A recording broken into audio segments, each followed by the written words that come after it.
Well, hey now. Oh, there's an echo. Hold on a second. I can fix this. Hey now, everybody. It's the Rob from 106.1 Kiss FM.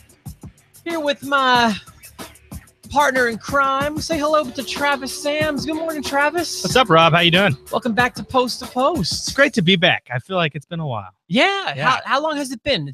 Was it like it's been here? We've done It's been episodes here. I think it's been since like last year. It was like the fall, I think. Yeah, it was. Yeah, Yeah. it was actually Because I know it was in this October. building. Yeah. Well, either way, happy to have you back here for one of the opening episodes of Post to Post for the 2018 season.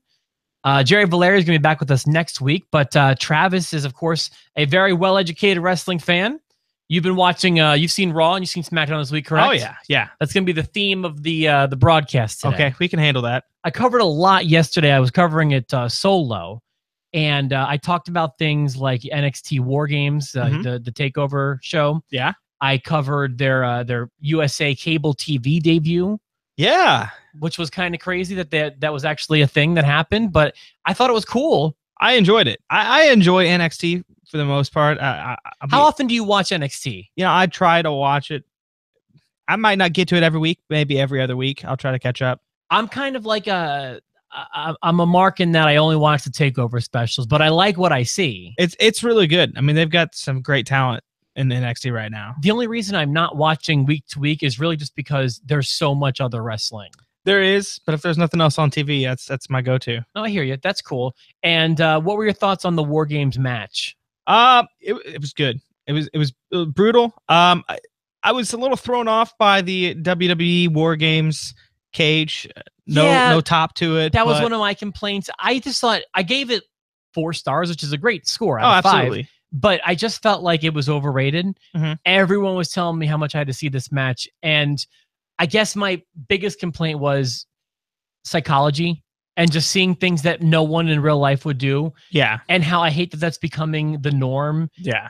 With the young wrestlers today, whether you're talking about independence or you're talking about NXT, just the mentality of like convincing people that it's real, that art is becoming lost, and it makes me sad. Yeah. I feel like, I mean, for the most part, it was a good match. I feel like it was more of a spot fest than that's the thing. Then, you know, like you said with the psychology, like, you know, make somebody seem like they're the powerhouse. Make these other guys seem like they're the weaklings, and you know, give them some story. There was one spot in there where it's like one of the guys, I forget who everybody was now because I didn't watch. It's been a month since I've watched it, but someone went to the top of the cage. Yeah, it was I believe it was Roderick Strong and Adam Cole. Okay, well, someone was on the top of the cage, and one of his opponents kind of like tried to bring him back in the cage. And they clearly established the rules that if he goes out of the cage, his whole team's eliminated. Right. So, like, psychology-wise, like, if someone's either trying to get out or on the top of the cage, you're not going to suplex him back in. You're going to push him out. Yeah, I mean, that's a good point. Although that suplex, I was scared. I didn't know the guys were going to be down there. I was like, I'm scared for this suplex if there is nobody down there to catch them. And that's another thing. We talk about catching. Mm-hmm. It's like back in the day, it never looked so obvious. No. And now it's like it's just so bad. Anytime I don't want to see any spot. Here's a good example. And I know we're not even talking about Raw and SmackDown. Just things that I hate right now. Here's 2 examples of spots I never want to see ever again. I don't want to see spots where people have to catch someone off of a turnbuckle. Okay. Usually it involves some sort of moonsault to the outside from the top rope. Like a Charlotte kind of deal. Yeah. And then you have 6 girls waiting with open arms, essentially saying, I'll catch you, Charlotte. I'll catch you, Charlotte. You got people selling a move that didn't even get touched by anybody. Oh, it's true. If there's 6 girls standing there and Charlotte moonsaults onto them from the top rope, 2 of the girls aren't getting touched, and they're going to sell something that they didn't even get touched by. Annoys the crap out of me. And then here's one more for you. I am so over, at least online, they're called Tower of Doom spots. What I mean by Tower of Doom spots are when you're in like a fatal 4-way match, and you got a guy on like the turnbuckle. Oh, I know where you're going. Someone else goes up to the turnbuckle to suplex him. Yeah. Then a third guy comes along underneath him, tries to like power bomb the second guy. Okay, once in a while, these spots would be extravagant. They'd be lovely. But because it's every time it's a multi-person match, I hate them. Yeah, and that's the thing. That's the problem that WWE's had here lately. They've had so many multi-person matches that it's ridiculous. Like even the upcoming Royal Rumble, you've got a triple threat match for the title. And you know what stinks about this is strictly because this is a multi-person match, and because Kane's not a guy I'm always dying to see, I'd be more excited if it were just Brock and Braun. I legitimately would be. Yeah, I think at this point, especially in his career now, like with him, openly into politics and everything, I don't think people take him as serious as they used to. He's not the monster. I mean, everyone sees who he really is now, but I don't want to see him and Braun just yet, unless they're going to give Braun the title. Or even, I would rather see Kane versus Brock. I would rather see Kane versus Brock too, than the three of them mixing it up. So there's that. What do you think about? And I'm just throwing a bunch of topics at you here because you got your own opinion on stuff. What do you think about the Women's Royal Rumble? I hope they don't screw it up. Okay, so we've talked about this off the air. Yeah. I forget how you feel. You know how I feel. I'm not opposed to it, but I think it's one of those things I'm gonna have to see how well it's gonna go over. Okay, so here's my major thought about this. I love what's happening with the women wrestlers. I love the revolution. I think it's been very productive. It's resulted in quality wrestlers that are female. It's resulted in quality matches, but they're also forcing some things. The best example of this would be not last year's Hell in a Cell, but the Hell in a Cell before that was Charlotte and Sasha. Sasha, yeah. Who are I love their feud. I think every time they mix it up, it always winds up being good. But the way they were forcing this as a main event and the way that they it didn't happen naturally. Yeah, you need to give that build to it. And they've had matches that were deserving of the main event because they had that build. So I'm going to tell you my argument right now is that this Royal Rumble match is not happening naturally. And I will tell you, I will prove positive that it's not happening naturally. Here's my proof. There aren't even close to 30 women on the roster. That's my proof that this match is not happening naturally. That is where I believe they're going to draw women from NXT. They're going to draw women from the Mae Young Classic. And I've even heard rumors that Trish Stratus and some other ladies are going to come back, which I'm all about. It's just that this is not I think 30 is a little too much. And how boring is the pay-per-view going to be with 2 Royal Rumbles? But see, that's the thing. I don't know if that's one of the things. Like, it could be good because the Royal Rumble is, aside from Mania, my favorite pay-per-view of the year. 100% agree. Yeah, I'm with you. The excitement, the shock factor, there's just everything there with that Royal Rumble match. But you have 2 of these matches in there. Are you going to be burnt out after the first one? Are you going to be not even looking forward to the second one? Like, it's one of those things. Like, if the women's Royal Rumble match goes over well, then I'm all for it. But if it's a stinker, they probably need to reconsider it next year. Even if it goes over well, you're doing it on the same show as the real Royal Rumble. Well, I mean, that's not even my concern. It's the time. Like, are you going to be burnt out? Yes. I'm burnt out after the real Royal Rumble. It usually takes like an hour. But that's the thing. That's why they should have had, I think, maybe 20 women. And then sounds good. 15's fine. Maybe a minute 30. Give them that time lot instead of 2 minutes before the next one comes in. Shorten it up. Make it a 30-minute match or something like that. There you go. Or maybe have something on the February pay-per-view. Like, I just feel like there's a better way to do this. And they might restructure it next year at least. Let me tell you another thing that drives me crazy. What's grinding your gears, Rob? Thank you for asking, Travis. This is something I've been seeing all week, whether you talk about Raw or SmackDown, which I do want to get to eventually on this show. Let's take last night, for example. Okay. SmackDown.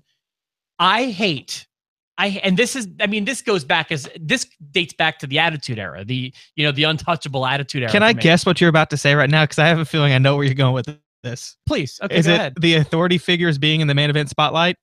Well, that bothers me, but that wasn't where I was going. Oh, with okay. This. Then specifically what's bothering me, and it happens every January. I hate when people are trying to do a big announcement, like make it seem like they have something special to say. Like Ruby Riott last night, grabs the mic and she's got some big announcement. And the announcement always winds up being, I'm going to be in the Royal Rumble. Guess what, Ruby Riott? You got 30 spots to fill. You got 10 women to fill it with. I assumed you were going to be in the Royal Rumble. It was going to happen. It was inevitable. And it's like the guys do it too, and it goes back to as far back as the Royal. It's not. That's not an exciting announcement saying I'm going to be one of 30 people in the Royal Rumble. Hi, I'm Ty Dillinger. I'm going to be in the Royal Rumble. Yes, you are, buddy. Guess what, Baron Corbin? I got some news for you. I'm going to be the next champ because I'm one of 30 guys in the Royal Rumble. I hate the way they do that, and it goes back as far as I'm on fire this morning.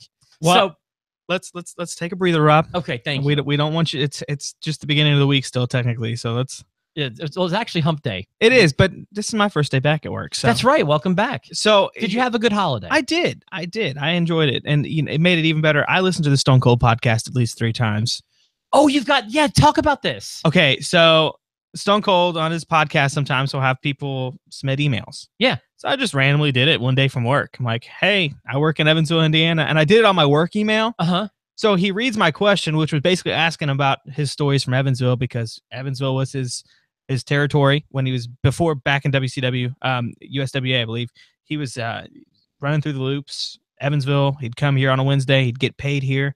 All Wednesday that jazz. At the Coliseum, right? Yes. That was the big thing. So I just randomly asked him, I was like, hey, you got any stories about Evansville? And he reads my question, and then at the bottom, he's like, Travis Sams, 99.5 WKDQ. I'm like, oh, he's going all out. But he starts by saying, yeah, I don't really have any stories of Evansville because we'd get there in time to do the match and then have enough time to go to the liquor store, cash our checks, and leave. But then he proceeded to drag this whole conversation on for a good 5-10 minutes, just about Evansville, traveling to Evansville and going back to Nashville. I'm like, okay, I got a good conversation started with Stone Cold. Yeah, I felt bad because you texted me, and I was in a group text with you and like Cornish and other guys. I felt bad because all this is going on the day I was driving to Philadelphia. Yeah. So I couldn't really stop and, listen to it, or I was with my girlfriend and 2 dogs. Or she didn't want to listen to it, right? Well, I mean, that's kind of, she's not into, because the things I would listen to normally would be something to wrestle with Bruce and Conrad, or the Howard Stern show. And she hates both of those. She hates wrestling, and she doesn't hate wrestling. She tolerates wrestling. In fact, are you going to be there on Friday at the Ford Center? I will be. Yeah. Exciting. All right, so let's get to some of the. By the way, congrats on the email. That's a cool story. Thanks. Yeah. Highlight of my 2017. Do you know if we wanted to go download the episode, what episode should we listen for? It was the I don't know the number, but it was the one with Bailey and Sasha Banks. Oh, that's a big one. Yeah. Nice. So it's a good job, buddy. Thanks. Let's talk about Raw and SmackDown this week. I haven't talked much about either show this week on yesterday's podcast. Well, obviously, I didn't talk about SmackDown. I actually thought SmackDown won the week. Your thoughts? For sure. Yeah. Okay. Raw was very lackluster to me. And long. And not only is it longer, but it Raw was 1 hour longer, but it felt like 2 hours longer. It did. Although I will say with Raw, the Roman Samoa Joe match wasn't bad. Yeah. I enjoyed that. In fact, that was my favorite live moment, at least of the past year, because when they did that match in Evansville, that was great. So good. It was so good. That same match, and I loved it. I am a huge mark for Drew Gulak. Gabba Gulak. Gabba Gulak, dude. Him reading Enzo Amore's letter, and it's supposed to be taken as Enzo would say it. Correct. But he's like, what do we have over here? A couple of haters? So Brittany loves Enzo, and she even knows his rap better than I do. For some reason, she just really clung to Enzo. And so when Gulak's out there, I'm always like, hey, you might want to watch this guy. He's like Enzo's buddy, but he's like totally the opposite of him. So she kind of she appreciates that aspect of it. But here's the thing is, while Enzo is out, and I appreciate Enzo, I would rather have him there. His absence is resulting in a whole bunch of positive stuff for me, because did you see Kurt Angle will be replacing him in that Facebook show? No. Yeah, so he's out. How long is he out? I didn't even know how long he was going to be out. He's only got the flu. Yeah. But Kurt tweeted that this was last night, during SmackDown. I think the tweet actually hit the public. Kurt will be, what's the mixed match? Mixed match, yeah. Which looks odd to me, and I don't think I'm going to like it, but I'll give it a shot. So Kurt's going to be teaming with the girl instead of Enzo now. Okay. So I love seeing Kurt wrestle. Yeah. I'm okay with that. Yeah. So here's a Kurt question. Do you think he's going to be a surprise entrant in the Royal Rumble? Gonna go with That's a tough one. I actually had him pegged for Triple H at Rumble or Mania. Well, Triple H is another guy who could enter the Rumble. And then that's where their feud starts. For Mania. There was another choice I had. Jason Jordan would be it. Okay, so I think we're going to get to Triple H and Kurt. I think Kurt's going to wrestle at Mania. Yeah. I think the Rumble would seem a little out of place. Think so? I think it's reasonable that he could wrestle there, but the question to me is why. So I don't know. I agree. But I mean, it's one of those things where you never know. I heard Booker T's going to be in it. He was training to be in the Rumble. Booker T is. Booker T, yeah. A surprise entrant? That would be interesting. I don't care about it, but I don't either. It might not be as interesting as his commentary, but... Oh, his commentary is awful. Oh, God. It's so funny when Corey Graves calls him out, though. I agree. I do. And then Booker will be in that spat. As soon as the camera's on them, he'll be like, man, what are you talking about, Corey? And I'll just look at him for the longest time. Like, you're crazy. So yeah. I had a question for you because I just mentioned Jason Jordan. Okay. I actually thought for a minute they were cooking with him as a heel. And now, because of Dean Ambrose's injury, I think we're back at square one with him being a face where it's not working. I think so, too. Although, I mean, I could see how maybe at the Royal Rumble they defend their titles, or what is the next one? Fastlane or something like that. I think Fastlane's February, yeah. I could see him making a heel turn, but at this point, like, what's the point? Where does he go? If it's not against Kurt Angle, where does he go? Well, that's what I feel like is a natural thing for me. Well, I mean, really, if he turns on Rollins, you could have Rollins and Jordan at Mania. Does that make sense? I think there's really good potential for Jordan as a heel. I don't think there's potential for him as a solo babyface. I agree completely. I mean, he's got everything lined up for him to be a heel right now, because it could easily be done where, he weaseled his way into this spotlight by faking this Kurt Angle's my dad thing. And bam, there you go. He's just a big weasel. He's got all the talent in the world, but he's a big weasel. Even turning on the Shield could get him back to where he was as a heel. Oh, absolutely. But that's where they have to get him back to. Yeah. Yeah. Personally, that's what I feel. Or he could turn on Roman, and even make it work. But I don't know what their plan is with this, because Ambrose is out for like 9 months. Yeah. Yeah. It was rumored it was going to be him and Rollins at Mania. Yeah. Which would have been cool. But yeah, especially as Dean as a heel, because people were saying, my friend was even like, we've seen that match before. I was like, no, we haven't. We've seen a heel Rollins versus a face Ambrose. We've never seen the reverse. Yeah. So no, I agree. Yeah. Listen, when it comes to rematches, they're going to happen. It's how fresh do they feel? Exactly. Sometimes it feels like I've seen this a million billion times, and that's when it becomes a problem. Like with Orton and Mahal. I was done with that. It's just like, I don't want to see this again. It feels so stale. But then if something happens to make it fresh, it's like, like with maybe AJ and Owens.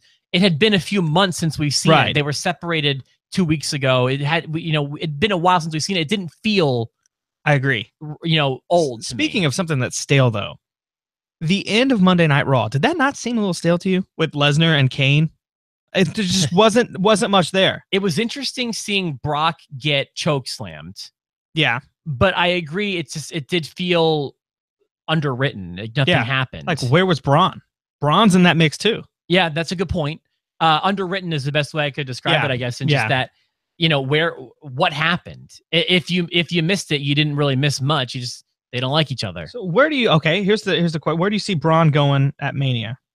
Because, I mean, right now, he's got the potential to be the biggest face in the company. And I think he's on that right track. Boy, I think I heard. I feel like Triple H might be the answer. At Mania? Yeah, but I don't know what is. I feel like a lot of things have been shaken up here recently. That's the thing. We're in crunch time for Mania, and I've also heard Cena and Taker. They need to just quit with the Taker thing. I want one more Taker match. I want to be positioned as the last match. I've been saying since his match with Reigns. He's not done yet. I think it's foolish to have a final Undertaker match that's not sold as that.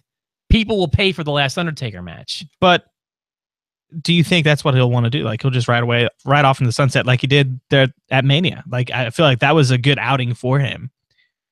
But yes and no. I don't think that was the match he wanted.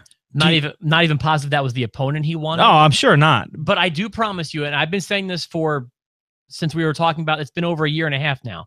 Undertaker is going out on his back.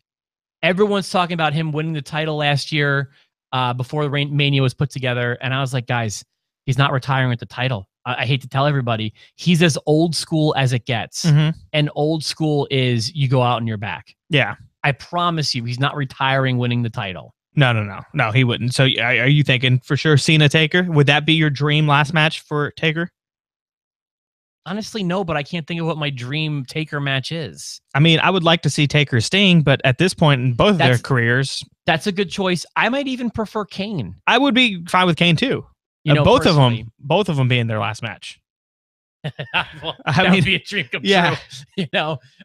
So there's that. Boy, you know what else really grinded my gears while we're on this topic? What's that? So WWE sent out like a questionnaire to their network subscribers. Yeah. To rank the top 25 moments of Raw. They put together 100 through 25. I saw that on the network. I was watching that last night. And then we get to vote on the top 25. We get to like put them in the right order.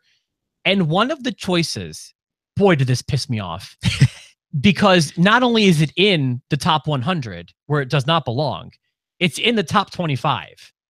And it was when Undertaker and Triple H didn't say a word to each other. Oh, the stare down? The stare down. I mean, that was pretty iconic, but the top 25 I wouldn't call it top 25 moments. Give me a break. I hated that segment. Really? It was like, I'll give you iconic because it is remembered and it gets referenced from time to time, but that epitomized what I hate about the Undertaker's returns for Mania. It's just, here I am, no storyline needed. Who's my opponent? And I hate that. Yeah. I want him to at least give me some reason that he's fighting. Well, I mean, there was some backstory to that one, I think. I mean, Triple H was going for revenge on retiring Michaels. I mean, there was that, but they didn't even speak. They didn't need to. I disagree. I hated that segment. I hated that segment with a passion. And now they're saying it's a top 25 It's definitely not a top 25 moment. Get over yourself. No. That's a joke to me. Yeah, I would agree with you on that. It's definitely not a top 25 moment, but I would say it is like an iconic moment. All right, let me ask you one more question. We didn't even cover the stuff from Raw and SmackDown, but there wasn't much to cover. I mean, except SmackDown had a couple parts, but so let me ask your opinion on this. And I went into a lot of this yesterday by myself. I need your thoughts on Woken Broken Matt Hardy. I like it. I like it because I'm happy for Matt Hardy, because for the first time in his WWE career, he has a spotlight over his brother. Even though, I mean, Jeff's injured right now and out, but he has that moment. Brother. Okay. So I admit I'm not the most educated on this topic. I don't follow a lot of independent stuff. I know it was a big independent sensation. I did see the final deletion from TNA. Hated it. Yeah. What am I not getting about this? Because all I'm seeing, and it's been like a month now that we've been broken or woken or whatever it is. In fact, I think it may have been over a month now, but it's around there. Yeah. All I see is this Bugs Bunny laughter. I think it's just one of those catchy things. Like, just people like to imitate it. And that's why but there's nothing else to it. All I'm seeing is this laughter that's annoying me. Explain to me, please, why I should I want to like it. He hasn't really scratched the surface with this character yet. Okay. That's the thing that I'm waiting on, because once that happens, I feel like this broken, woken Matt Hardy goes back to the early kayfabe days. Okay. Where he's like, kayfabe is not dead when it comes to broken Matt Hardy, because you see him out in public, you see him doing an interview. I mean, he's in character. Okay. I'm cool with this. He's living the gimmick, which I think is what most people respect. Like, oh my gosh, this is the real deal. Like, this guy actually has gone crazy. So it's just stirring up this controversy, stirring up these talking conversations. And then I think it's just one of those things, like his laughter, his yes, it's just infectious to the crowd because they think it's hilarious. So tell me what makes broken, woken Matt Hardy different than Matt Hardy that we've known for years. Oh, his character altogether. He's absolutely What's different? He's absolutely insane. So you okay. Take Matt Hardy version 1. I mean, all he did was like, version 1 Matt Hardy, and he had his little fun facts. Correct. I mean, there was no real character. Correct. I agree. I wouldn't say that was a great example of a good wrestling gimmick. No. It was catchy. The Matt facts were fun. Yeah. He had the little MFers. Right. And Shannon Moore. Yeah. So there was stuff that happened, but you're right. His character wasn't compelling. This is 100% a character thing that he has created from scratch. Like it's just all his brainchild. It's a character that he's never had before, and it's given him the chance to have a spotlight. When you look at his WWE career, and he was always overshadowed by Jeff. So then help me out with this, because if I'm going to describe a character, okay, let's talk about Goldust, who's a character. Okay. Nothing like Dustin Runnels in real life. Goldust, he came on, he was a movie buff, and he was quoting movie screens, and then he became, a pervert, and he kind of did an ambiguous thing. And his character, I could describe his character. Undertaker is a dead man who wrestles. Kane was burned in a fire. They've all got these personality traits, and even modern day, like Enzo is he's an egotistical wannabe gangster kind of thing. Like, right? What is broken? Okay, so broken is basically this spirit that's been around for years, for centuries, and it is using Matt Hardy as its vessel to carry on this message. And I mean, that's the only way. Is the message just machine gun laughter? Like, because that's all I'm hearing. All I'm hearing is the Daffy Duck laugh or whatever. You got to give it time to boil. Right now, we're just simmering. We got to give it time to boil. So would you agree we haven't been truly exposed to the greatness that is broken? So far, yes, we have not. Okay. Well, I'm still optimistic. I'm just not liking it right now. I'm just not. I want to. I respect people like your opinion. People who comment on the post show, they've got opinions about Broken Matt that I'm just not seeing yet. You will. And it might not be everyone's cup of tea, because it's one of those things that's so far fetched. Like this, it's just not real. But that's the thing where you have to suspend reality, because this is entertainment. It's not real life. Okay, and I'm trying to do that. It's hard sometimes. Yeah. Trying my hardest. Well, Travis, thank you for donating your time to be here with me today. Hey, anytime. I thought this was a fun episode. In fact, I liked the grinding of the gears. Yeah. I liked just throwing topics at you and kind of getting your feedback on stuff. By the way, Gable and Benjamin, they'll be champions again. That was interesting. You know what? That was something we could talk about, but I'm wrapping things up. We're wrapping it up, but I will say that's going to happen. We did at least mention it. I'm okay with it. I feel like the tag division is a little stale. We need something to freshen things up. Gable and Benjamin had that. When that happened, I jumped out of my seat. I was like, did we just have a new champion? I'm the same way. And Brittany's like, yeah, I think that, because she wasn't even watching. She's just on her phone when I have it on. And she's like, yeah, I think they won. I'm like, this just isn't right. Yeah. And then eventually, things switched or whatever. But we'll cover that more next week. Jerry's going to be back with us on Tuesday. Travis, thank you very much. No problem. I'll keep this seat warm for Jerry until he comes back. And you may say you're looking very dapper today, too. Thank you. Thank you. I tried. I saw the beard over the holidays. It was quite impressive. It was very massive. It was very manly. Yeah. I could never grow a beard like that. So I speak your name in that regard. Thanks, Travis, for being part of the show today. We'll be back on Tuesday with another episode of Post to Post.